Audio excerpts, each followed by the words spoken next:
میں پناہ مانگتا ہوں اللہ کی شیطان مردود سے۔ شروع اللہ کے نام سے جو بڑا مہربان نہایت رحم والا ہے۔ قرآن ٹاپکس پہ تنویر کاظمی، سبق نمبر 14، حضرت محمد صلی اللہ علیہ وسلم، اردو آڈیو نمبر 3۔ الانعام سورہ 6 آیت نمبر 161 سے 164۔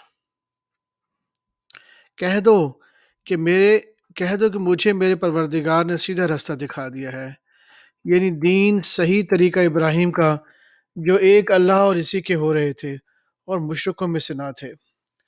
اور یہ بھی کہہ دو کہ میری نماز اور میری قربانی اور میرا جینا اور مرنا سب اللہ رب العالمین کے لیے ہے، جس کا کوئی شریک نہیں، اور مجھ کو اسی بات کا حکم ملا ہے، اور میں سب سے اول فرمانبردار ہوں۔ کہو، کیا میں اللہ کے سوا کوئی اور آقا تلاش کروں، جبکہ وہی تو ہر چیز کا مالک ہے، اور جو کوئی برا کام کرتا ہے تو اس کا ضرر اسی کو ہوتا ہے، اور اگر کوئی شخص کسی دوسرے کا گناہ کا بوجھ نہیں اٹھائے گا پھر تم سب کو اپنے پروردگار کی طرف لوٹ کے جانا ہے، تو جن جن باتوں سے تم اختلاف کیا کرتے تھے وہ تم کو بتائے گا۔ الاعراف سورہ 7 آیت نمبر 157 سے 158۔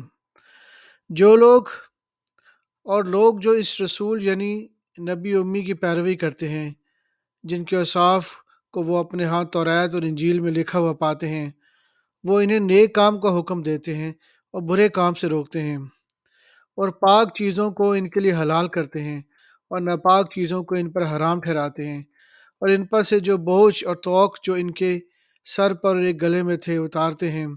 تو جو لوگ ان پر ایمان لائے اور ان کی رفاقت کی، انہیں مدد دی، اور جو نور ان کے ساتھ نازل ہوا ہے اس کی پیروی کی، وہی مراد پانے والے ہیں۔ اے نبی، کہہ دو کہ لوگوں میں تم سب کی طرف اس اللہ کا بھیجا ہوا ہوں، جو آسمان اور زمین کا بادشاہ ہے، اس کے سوا کوئی معبود نہیں، وہی زندگانی بخشتا ہے اور وہی موت دیتا ہے۔ تو اللہ پر، اس کے رسول پیغمبر امی پر، جو اللہ پر اس کے تمام کلام پر ایمان رکھتے ہیں، ایمان لاؤ اور اس کی پیروی کرو تاکہ ہدایت پاؤ۔ الاعراف سورہ 7 آیت نمبر 182 سے 184۔ اور جن لوگوں نے ہماری آیتوں کو جھٹلایا، ان کو ہم بتدریج اس طرح پکڑیں گے کہ ان کو معلوم ہی نہیں ہوگا، اور میں ان کو مہلت دیے دیتا ہوں، میری تدبیر بڑی مضبوط ہے۔ کیا انہوں نے غور نہیں کیا کہ ان کے رفیق یعنی پیغمبر کو کسی طرح کا بھی جنون نہیں ہے؟ وہ تو صاف صاف خبردار کرنے والے ہیں۔ الاعراف سورہ 7 آیت نمبر 187 سے 188۔ یہ لوگ تم میں سے قیامت کے بارے میں پوچھتے ہیں کہ اس کے واقعہ ہونے کا وقت کب ہے؟ اس کے واقعہ ہونے کا وقت کب ہے؟ کہہ دو کہ اس کا علم تو میرے پروردگار ہی کو ہے، وہی اسے اس کے وقت پر ظاہر کر دے گا۔ وہ آسمان اور زمین میں ایک بھاری بات ہوگی اور ناگہاں تم پر آ جائے گی۔ یہ تم سے اس طرح دریافت کرتے ہیں کہ گویا تم اس سے بخوبی واقف ہو۔ کہو کہ اس کا علم تو صرف اللہ ہی کو ہے، لیکن اکثر لوگ نہیں جانتے۔ کہہ دو کہ میں اپنے فائدے اور نقصان کا کچھ بھی اختیار نہیں رکھتا، مگر جو اللہ چاہے، اور اگر میں غیب کی باتیں جانتا ہوتا تو بہت سے فائدے جمع کر لیتا اور مجھ کو کوئی تکلیف نہ پہنچتی۔ میں تو مومنوں کو ڈر اور خوشخبری سنانے والا ہوں۔ الانفال سورہ 8 آیت نمبر 43 سے 44۔ اس وقت اللہ نے تمہیں خواب میں کافروں کو تھوڑی تعداد میں دکھایا تھا، اور اگر بہت کر کے دکھاتا تو تم لوگ دل ہی چھوڑ دیتے، اور جو کام درپیش تھا اس میں جھگڑنے لگتے، لیکن اللہ نے تمہیں اس سے بچا لیا، بے شک وہ سینوں کی باتوں تک سے واقف ہے۔ وہ اس وقت جب تم ایک دوسرے کے مقابل ہوئے تو کافروں کو تمہاری نظروں میں تھوڑا کر کے دکھاتا تھا، اور تم کو ان کی نگاہوں سے تھوڑا کر کے دکھاتا تھا، تاکہ اللہ کو جو کام کرنا منظور تھا اسے کر ڈالے، اور سب کاموں کا رجوع تو اللہ ہی کی طرف سے ہے۔ الانفال سورہ 8 آیت نمبر 46۔ اور اللہ اس کے رسول کے حکم پر چلو اور آپس میں جھگڑا نہ کرنا، کہ ایسا کرو گے تو تم بزدل ہو جاؤ گے اور تمہاری ہوا اکھڑ جائے گی، اور صبر سے کام لو کہ اللہ صبر کرنے والوں کا مددگار ہے۔ الانفال سورہ 8 آیت نمبر 61 سے 71۔ اور اگر یہ لوگ صلح کی طرف مائل ہوں تو تم بھی اس کی طرف مائل ہو جاؤ، اور اللہ پر بھروسہ رکھو، کچھ شک ہی نہیں کہ وہ سب کچھ سنتا ہے، جانتا ہے۔ اور اگر یہ چاہیں کہ تم کو فریب دیں تو اللہ تمہیں کفایت کرے گا، وہی تو ہے جس نے تم کو اپنی مدد سے اور مسلمانوں کی جمعیت سے تقویت بخشی اور ان کے دلوں میں الفت پیدا کر دی۔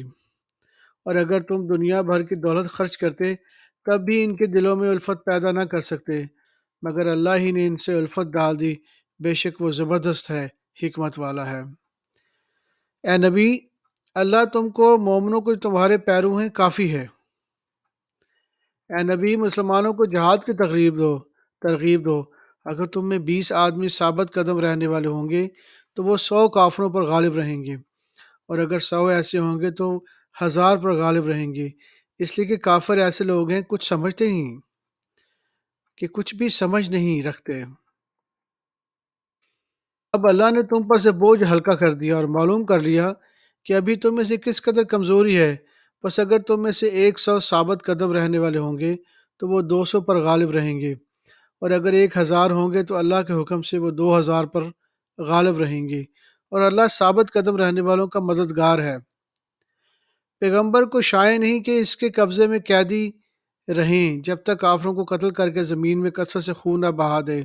تم لوگ دنیا کے مال کے غالب ہو اور اللہ آخرت کی بھلائی چاہتا ہے، تو اللہ غالب ہے، حکمت والا ہے۔ اگر اللہ کا حکم پہلے نہ ہو چکا ہوتا تو جو فدیہ تم نے لیا ہے اس کے بدلے تم پر بڑا عذاب نازل ہوتا۔ اب جو مال غنیمت تمہیں ملا ہے اسے کھاؤ کہ وہ تمہارے لیے حلال طیب ہے، اور اللہ سے ڈرتے رہو، بے شک اللہ بخشنے والا مہربان ہے۔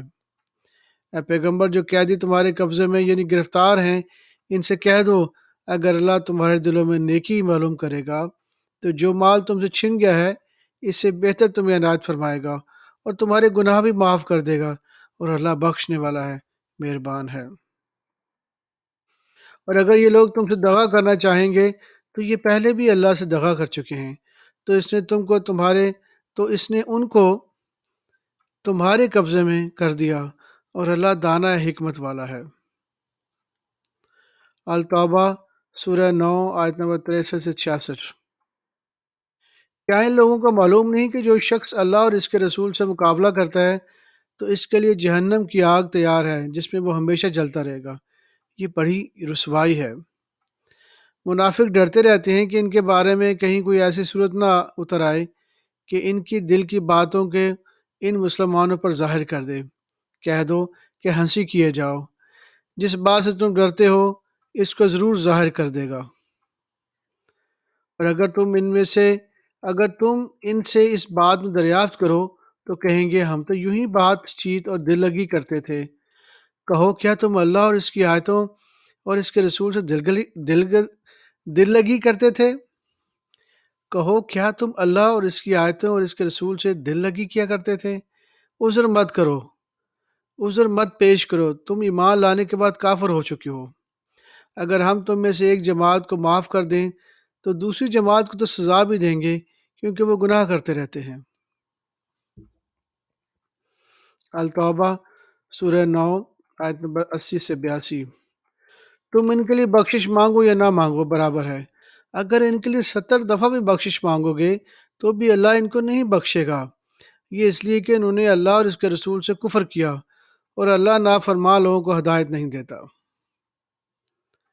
جو لوگ پیچھے رہ گئے وہ اللہ کے پیغمبر کی مرضی کے برخلاف بیٹھ رہنے سے خوش ہوئے، اور اس بات کو ناپسند کیا کہ اللہ کی راہ میں اپنے مال اور جان سے جہاد کریں۔ وہ دوسروں سے بھی کہنے لگے کہ گرمی سے مت نکلنا، ان سے کہہ دو کہ دوزخ کی آگ اس سے کہیں زیادہ گرم ہے، کاش یہ اس بات کو سمجھتے۔ یہ دنیا میں تھوڑا سا ہنس لیں، آخرت میں ان کو ان کے اعمال کے بدلے میں جو یہ کرتے رہتے ہیں بہت سا رونا ہوگا۔ التوبہ سورہ 9 آیت نمبر 113 سے 114۔ پیغمبر اور مسلمان کو شایع نہیں کہ جب ان سے ظاہر ہو گیا کہ مشرک اہل دوزخ ہیں تو ان کے لیے بخشش مانگیں کہ وہ ان کے قرابت رشتہ دار ہی کیوں نہ ہوں۔